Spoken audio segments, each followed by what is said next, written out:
Oh, a rousing success!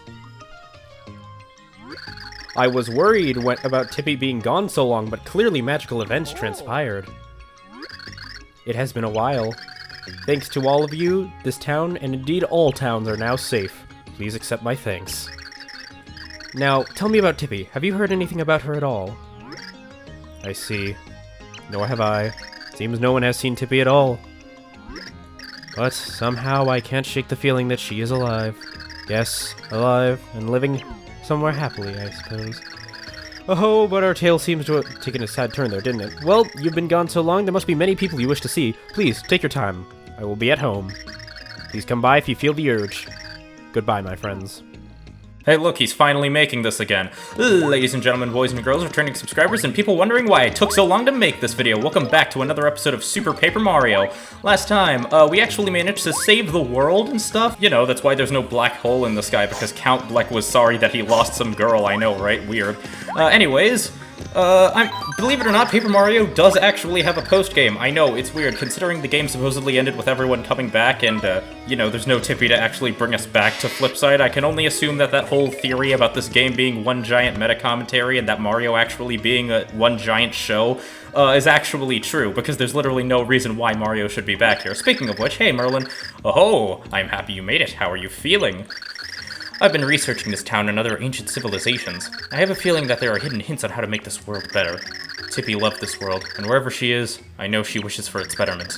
This world that you saved. And yeah, that's all the dialogue he has. Yep, that's literally the last we ever get to see of him. We also don't have the ability to scan anything, because unfortunately, you know, Tippy's gone. And now we're never getting her back. If only there was some way we could change that. Well, if you were like me and decided to do the map quest first, you probably already got spoiled on this, but believe it or not, there is kind of a way that you can get Tippy back. What you first want to do is go ahead and head into Chapter 3. From here, we're just gonna go ahead and head on into where Francis's room is, because yes, the game lets you talk to Francis again. Also, of course, Francis would know where Tippy is. If anyone was going to start stalking some random butterfly, it would be Francis. Alright, you weirdo Redditor. By the way, you have to be Peach to get into here. Let's see what you have for us.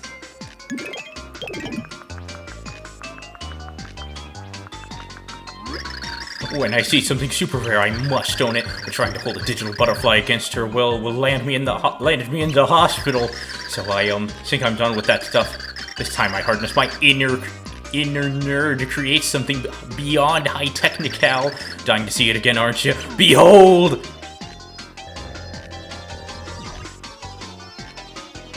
Oh, come on, Francis! My masterpiece, a 1-to-1 scale replica of Tippy with real fluttering action. I like to call her Tiptron. Hey, that's not my name, I'm Tippy. Did you hear that? She could perfectly replicate Tippy's voice.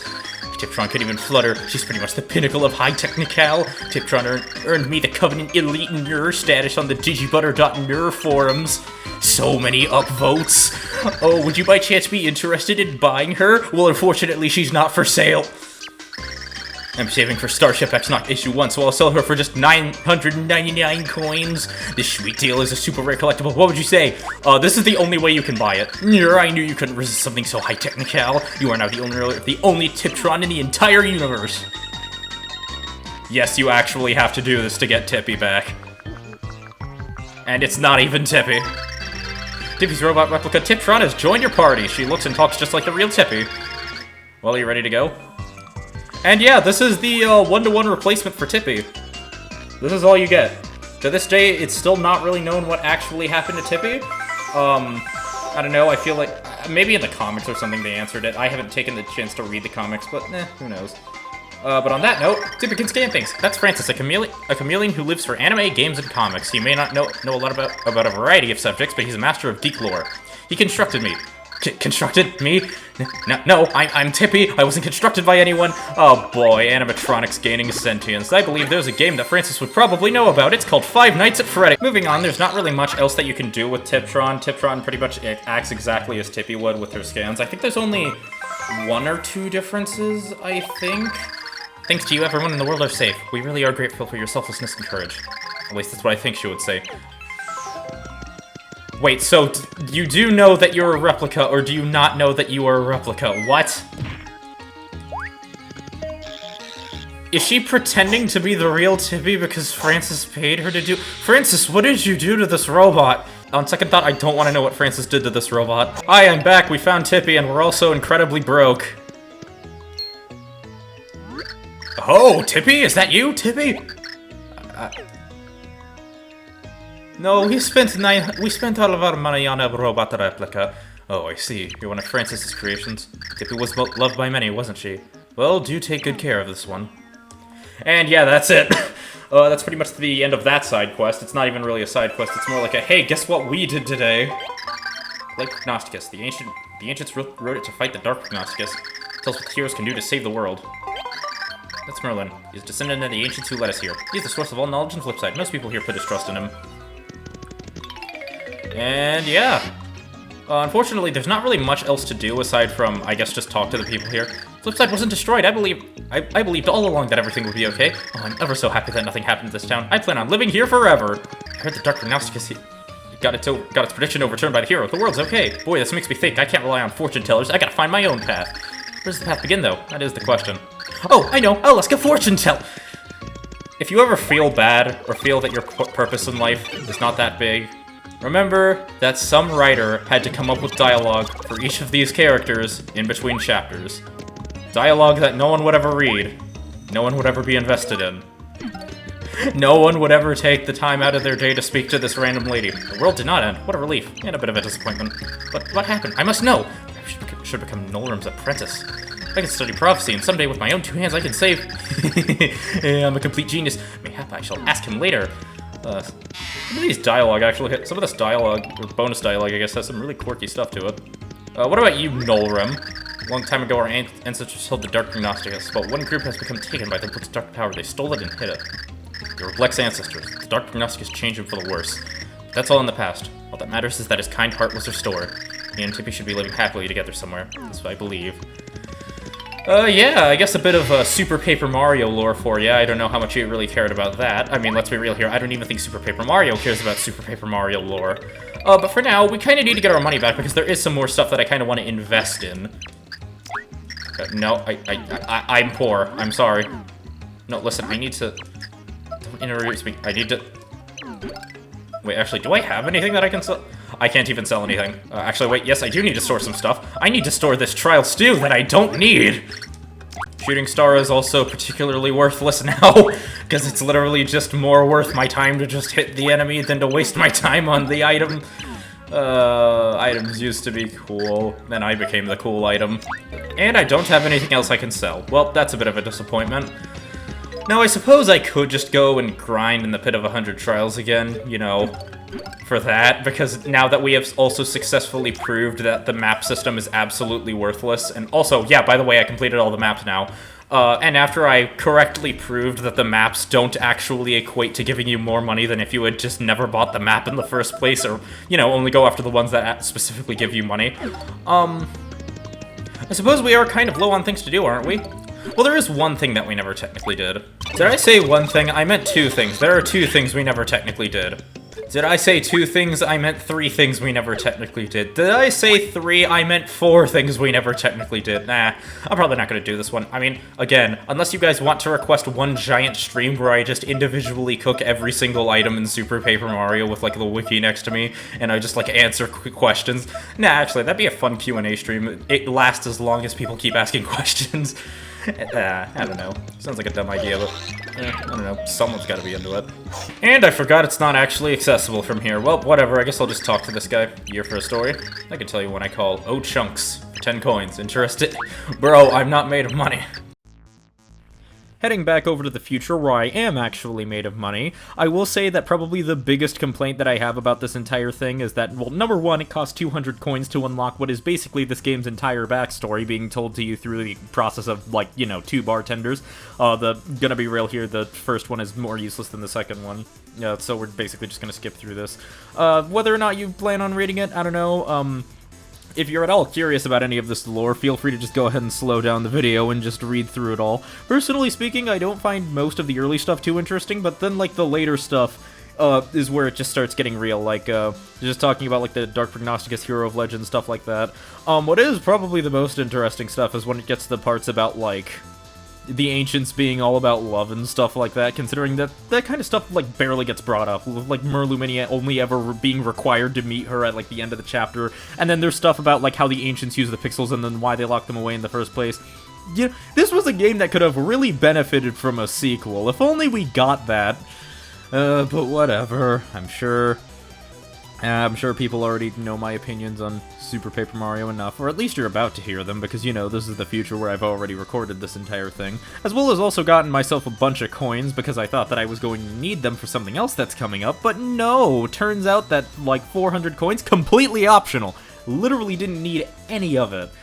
But whatever. I mean, to be fair, I mean, you know, at least it's something.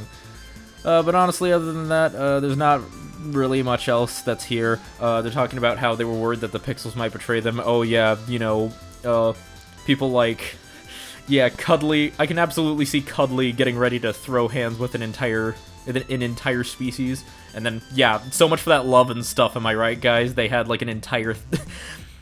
Society all about love proceeds to enslave an entire new created species. I just hit my phone on the table.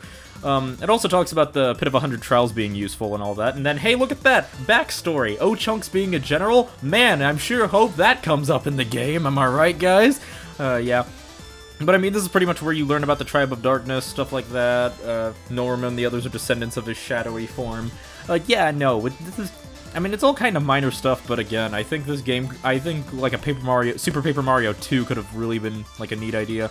Mimi's, like, being a mimicry potion, although I do kind of hate how they don't really give much backstory on Mimi, but I mean, I guess that's fine. I mean, her concept in and of herself is already, like, one of the most interesting of the Mario series in general. Just, Mario doesn't get many shapeshifters is what I'm saying, but when they do, they're all usually great. But I'm just saying, Dupless was also pretty cool. Yeah, whatever. Anyways, here, next up we have Dementio, and wouldn't you know it, in a completely shocking turn of events, no one knows who Dementio is, and in fact, the Count actually tried to turn him away, which is actually pretty great foreshadowing. Too bad most people aren't going to spend, like, just talking to this guy. Most people won't spend 10 coins on stuff like that. But it's weird. And, yeah, Dark Prognosticus, very evil book. Honestly, just kind of weird, twisting people. Kind of funny how these guys know everything, but then, like, none of the other characters do. Nastasia is honestly pretty funny. I also find it funny how Nastasia literally enslaves, like, the entirety of the villains cast, and then nothing happens to her because of it. I mean, let's be real here. Brainwashing is still illegal. I don't know if you just get a pass on that one because you're sad your surrogate father died, but I mean, come on. But I'm just saying. Anyways, I'm pretty sure this Bats and Men story, has at least some kind of significance to this plot. Unfortunately, I am not an English major, at least not yet. Maybe I don't know what I'm going to college for. It's a lot of money. Yeah, but whatever. And this is the part that's interesting, because the creation of Pixels is a story that lasts about 4 or 5 parts, meaning that's about 50 coins to learn the entire backstory. And yeah, it turns out there used to be a lot more pixels. Who knows, maybe one of those scrapped pixels was one of them, but regardless. Yeah, ends up turning out that only the original 12 survived, which has to be a bit funny, but whatever. It also doesn't include Tippy, which implies that there was at least one more. And then a Pixel Queen just shows up, which I'm pretty sure this is the only time a Pixel Queen ever gets mentioned. And then, like, they suddenly just build an empire, and it's weird. And there's an entire uprising about this stuff, and it's just, why is none of this ever brought up? And yeah, they use the catch cards! They use the catch cards as an actual concept! Why does this never come up? And yeah, now this guy's just gonna charge for everything. Now what gets really interesting is this last part, like straight at the end, is about the Master Magician, and he decided to disappear with the book so that nothing could ever happen to it again. And it's actually pretty funny because one of the sons fell ill, and it's actually pretty heavily implied that Dementio is actually the kid who, like, got all ill and stuff like that, and possibly just wants to recreate the world due to that. And yeah, a bit of Pixel Master Magician's Apprentice, sorry. Yeah, beautiful wife, son, daughter fell in an accident. Perhaps he was her vessel. Yeah, no, this is just weird stuff. And I have to say, I really do hope they make a sequel, because frankly, I think this is the kind of stuff you really shouldn't make people charge 200 coins for and then lock it into a corner. I mean, honestly, how do you even do stuff like this? Why exactly is it the flop side pit of 100 trials that gets you infinite stamina and not being powered up by, like, the individual pure hearts that would get it to you? You know, like you think it would be. But believe it or not, there are actually still more people that we can talk to. First instance of this would be, hey, look at that, it's Chunks. Dad, where you been, eh? Good to see you're healthy. The count's gone, but I'm still around, aren't I? This world's been pretty nice with all this peace and whatnot. I like it. Oh, and have you seen Nastasia? She was feeling right down, so I wanted to take her to eat some saffron vitals. But I can't find the last. By now, don't get the wrong idea, eh? We're just chums. They like to make me chums feel good and bubbly, eh? That's all. Oh, look at her being sad. Makes me get all weepy. Oh, Chunks, you... Wait, how old is Nastasia? Anyways, here we have Nastasia in the literal opposite place of where Chunks is. Oh, it's you. Yeah, so long time no see, huh? I guess I owe you one. Lumiere was reunited with Lady Timpani and the world wasn't destroyed after all. Guess I should be happy. I mean, I am, but... I still think my heart has fully accepted the fact that he isn't here anymore. Now I understand what it was like when Lumiere turned into Count Black. I have to live on with this feeling always burning inside me. Yeah, then maybe there was never any other point to that world. I wonder if this is how I'll spend the remainder of my days. Yeah, maybe I'll learn to smile again and look forward into the future. If I can't, I suppose I could never have matched Lady Timpani anyways.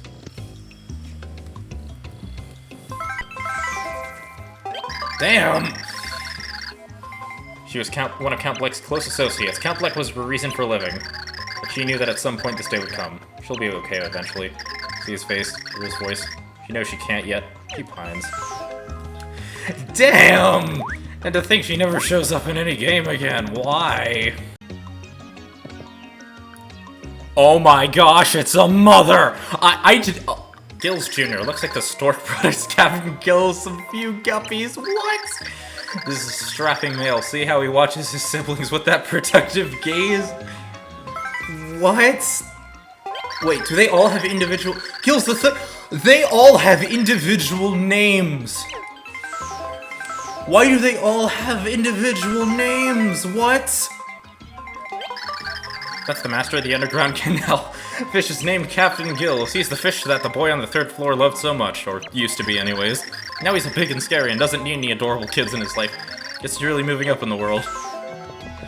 Yeah, okay, let's just ignore the fact that he killed this many people with his children. What are you doing here?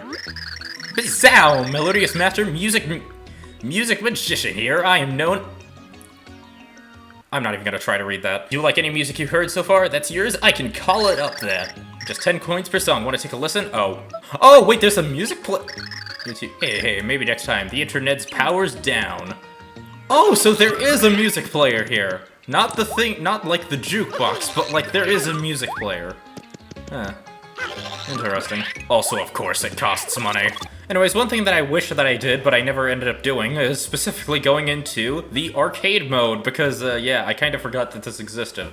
Now, normally speaking, I would just play Tilt Island for 5 hours on end and just win everything, but I kind of want to go into Hammer Whack, because, you know, it's a new game, it requires 20 coins. Hold it vertically. Alright, got it. So the way this game works, it's exceedingly simple. You just have to time your swing, be able to hit when the Koopa Striker, I think his name was. You gotta be able to counter... Oh, ow! I hit my... Oh, I hit the side of the desk. This is the worst position to be playing this game in.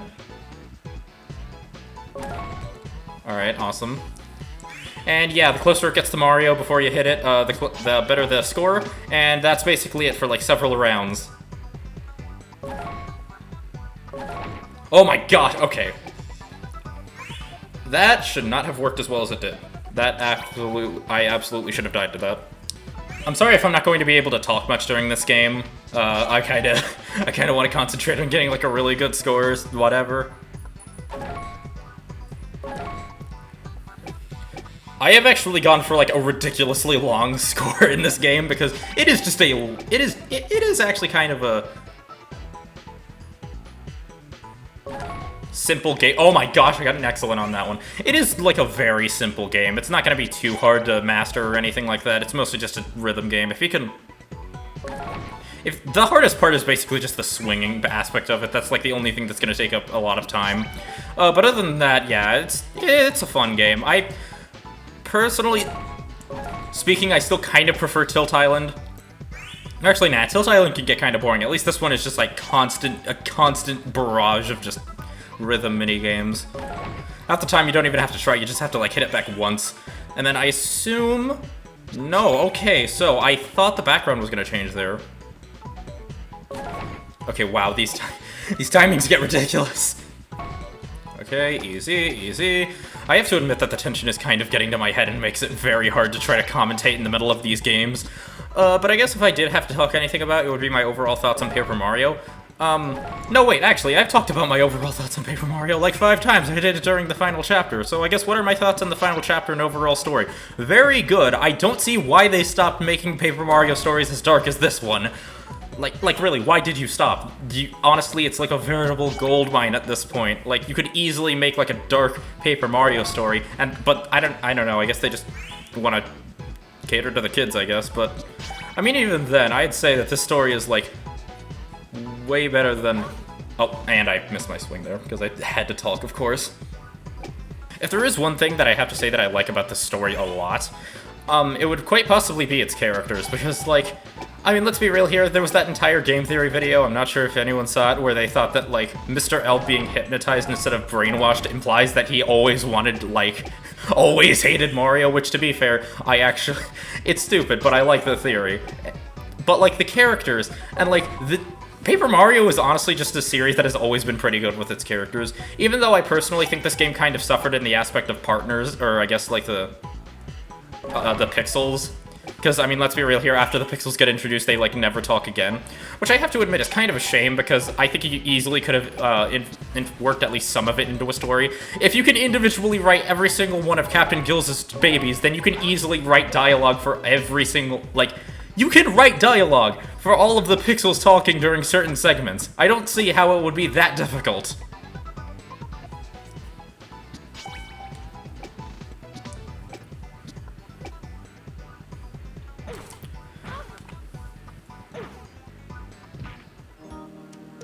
Okay, well, 36 gems, I'll take that, I guess. Dementio was also such like a really good twist villain. And yeah, I realized that they kind of like built him up to be like the villain, since like after the first fight with him, he just starts kind of hanging out on his own and just being like, ooh, I have plans for you. But like, I honestly think that part where he asks to work with us is kind of interesting, because like, I don't know, I just felt like if Dementio, like, actually cared, he would have, like, joined Mario or whatever. But then, like, if you actually go back to watch that part of the ending, like, instead of actually working with us, he just brainwashes us, which sucks. I feel like it would have been really funny if there was some alternate ending where you got to play as Dementio for one bit, because, you know, funny jester man. It's funny, guys, trust me. Like, there's a reason why Dementio is, like... There's, like, a big reason as to why Dementio is constantly listed with the other, like, you know, popular jester characters. It's fun, you know, like, you got Marks, you got Jevil.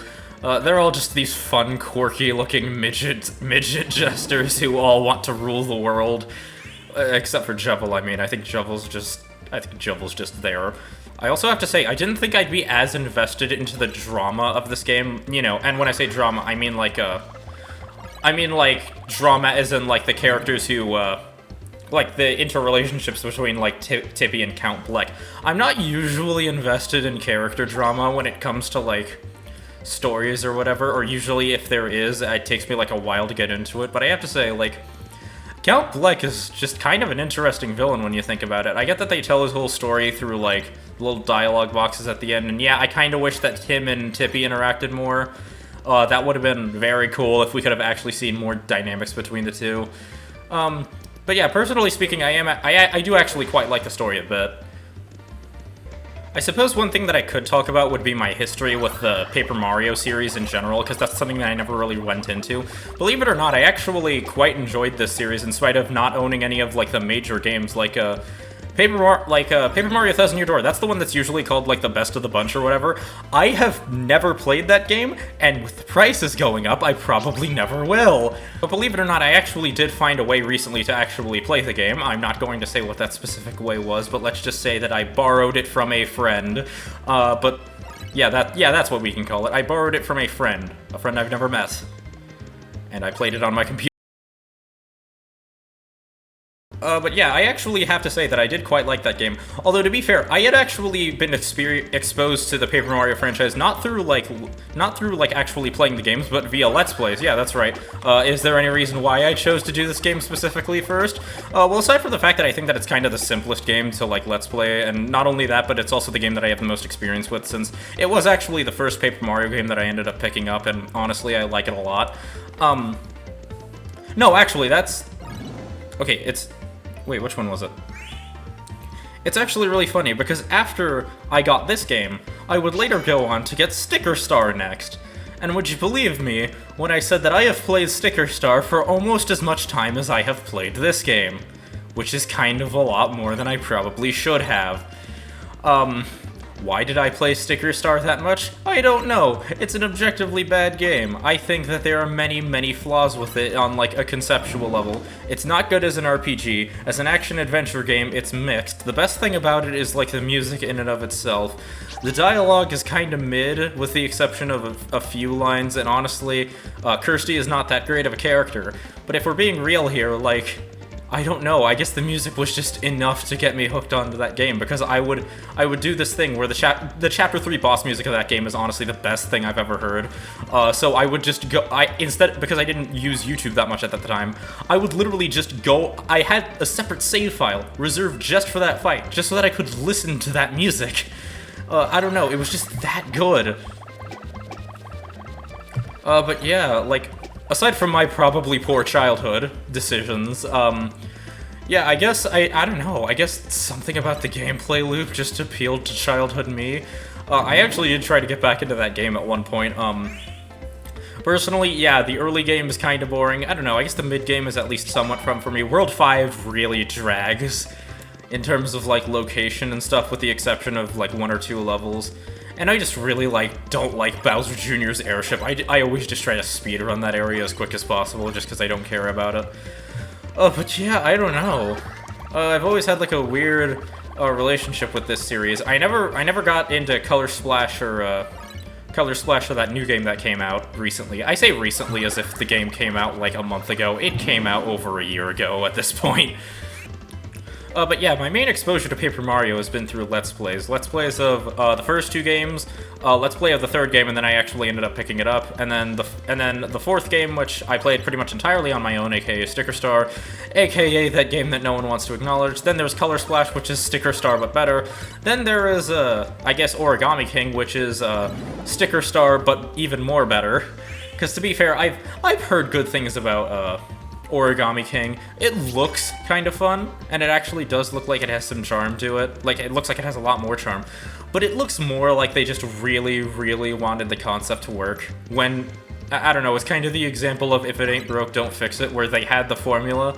They basically had everything that worked, but they insisted on changing it up.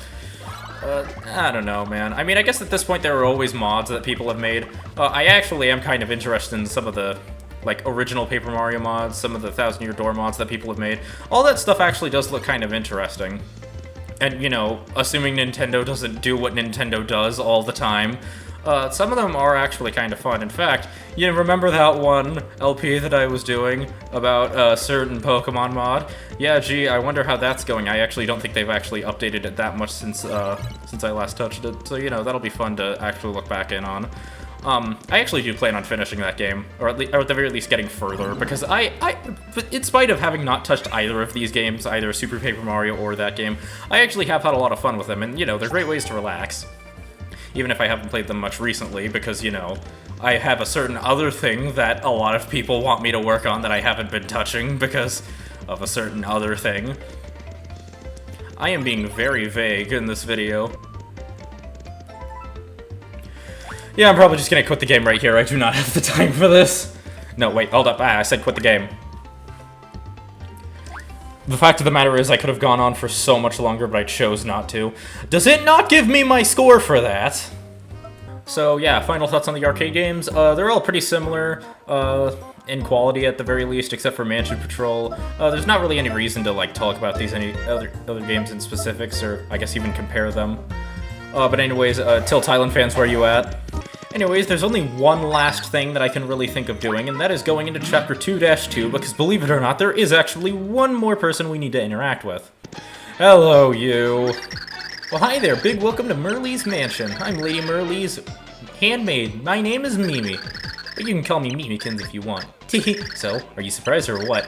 Merlee hired me for real this time. Yeah, to take care of the place while she's gone. She's usually in Flopside, so I just pretend like this whole place is mine. Take a look, I'm turning this place into my own little stable of cutie pies. Hey there, big welcome to Merlee's Mansion. Yep, okay. Okay, yep, and the slave owner's back. Okay, listen, I don't know what you want me to call them. No, that's not Dashiell! Look, I don't know what you want me to call her literal, like, people who work for money. That's Mimi. She was a servant of Count Bleck who really loathed Mario & Co. It appears her long-term plan is to create a stable of cute men to command. I believe she's raising funds by making a Cutie Pie video game and a Cutie Pie cafe. Cat may be gone, but her ambition lives on. If I recall correctly, I believe this might be a reference to a specific game, but I'm not sure. But anyways, yeah, that's gonna be it for Super Paper Mario. I can think of literally no other thing that I could possibly do. Literally no other thing that I could possibly want to do.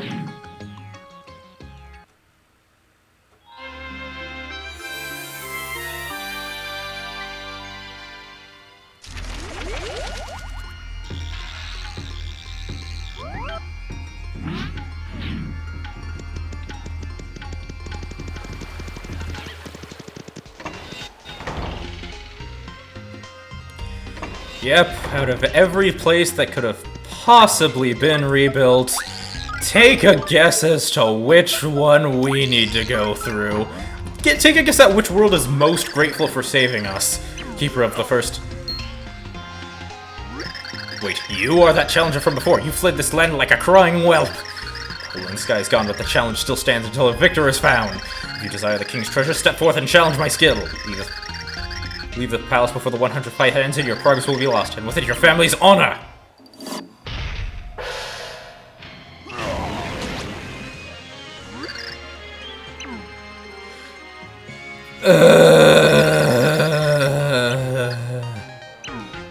Your master has taught you many techniques. Yeah, we're not doing this.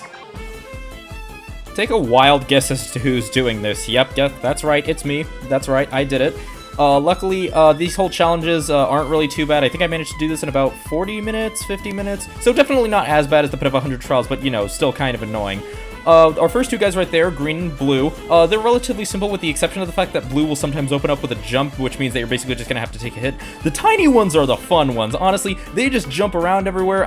This is the first time I've ever had to use a healing item, which, by the way, fun fact, you'll notice that I suddenly jumped up in the amount of coins that I had. I went to go grind for a bit, and turns out I didn't even need to do that. Anyways, next up we got this rainbow guy. This rainbow guy is really fun because you literally don't have to do anything. He's just a free win all around. Not even any challenge there, realistically speaking. Then they're gonna throw us another green guy. They do occasionally swap out swords to make themselves more powerful, but I mean, frankly, the green ones are just freebies if you're playing as Bowser. Blue ones, 50-50 freebies. You know, sometimes they have spikes, but I mean, you know, not that that's gonna matter. We have all the power we could ever possibly need. You might also notice some mini-enemies spawning along the side. Those are called, like, Ninji, Ninjon, Ninjeri. Yeah, it's kind of weird and funny how they name the naming scheme of these guys. Oh, also, that red guy, he occasionally fires off bullets and lasers and stuff like that, but honestly, again, he's no threat if you can just kill him in one hit, which, by the way, I believe there was only ever, like, 3 enemies in this entire thing that I couldn't just one-hit with Bowser, because, you know, they really didn't... In spite of this being a post-game event, they really don't plan on you dealing over 60 damage at base value. It's sad, but it's an inevitability. And anyways, here comes the last guy, and wouldn't you know it, I can also pretty much kill this guy pretty easily. In fact, I don't even need to use my, I don't even need to use my fire ability, which, honestly, is probably the most surprising part about that entire thing, because, I mean, let's be real here, he really should have done more damage than he actually did. Only needed to use one healing item. Basically, that entire grinding process where I spent about the first hour of my recording going through the Pit of 100 Trials again, completely worthless. Oh, bravo! Our jaws were agape at the spectacle of your warrior ways. I never imagined you'd be the victor. Didn't all that savage combat get boring? Yes. But I digress. I'm truly one of my runes. I'll grant you my greatest treasure. It's all catch cards, baby! I can't believe this. What an absolute waste of time, and they're not even original cards. They're just from... Oh, never mind. A Vivian card? I will absolutely take this. You know what? I'm sure there are people who would kill 100 men just to get their hands on some Vivian merchandise. Instead, I present you with these other treasures. My clarity knows no bounds. Well, it's the end of your battle. We were most entertained. Should you find yourself in our kingdom again someday, do drop on in for a melee. Farewell, champion. What a complete waste of time just for some extra goodies. Was that really all we did this for? Dude, imagine if we actually did get here on time. Which, by the way, I don't know how this guy expected us to be here on time. Which, I actually did later find out that I'm pretty sure the idea behind this was just that Mimi randomly... was that it was always Mimi, and Mimi was just the one who decided to... I honestly couldn't tell. Was the guy who showed up in the beginning actually this king guy, or was that Mimi? I have no idea. It would make sense if it was Mimi, but there wasn't really any hints of that before, but who knows, maybe I'm just being an idiot. Anyways, yeah, that's pretty much all we can do. I have to say, this is a very nice final area, which, I mean, I guess they had to make up for the fact that 99% of this world is just copy and pasted with only slight color changes, but I mean, hey, whatever. At least we've won now. That's King Samur, a regal monarch of the Great Samur Kingdom. He's considered turning the Duel of 100 into amusement water park.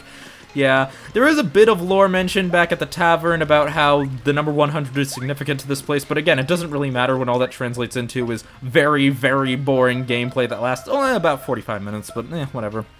So, I mean, not the worst thing in the world, but I mean, hey, at least we got cards, Extra Spunky University, Attendant, Admiral Bombery, yeah, that's the one you guys care about, definitely not the other one. We got Koops, we got Madame Flurry, all of these guys were from the second game, Paper Mario Thousand Year Door, all very cool, I love them all. Vivian, aka, if she's in the video, then it's automatically the best, that I don't make the rules, and Miss Meowser, aka the only optional one.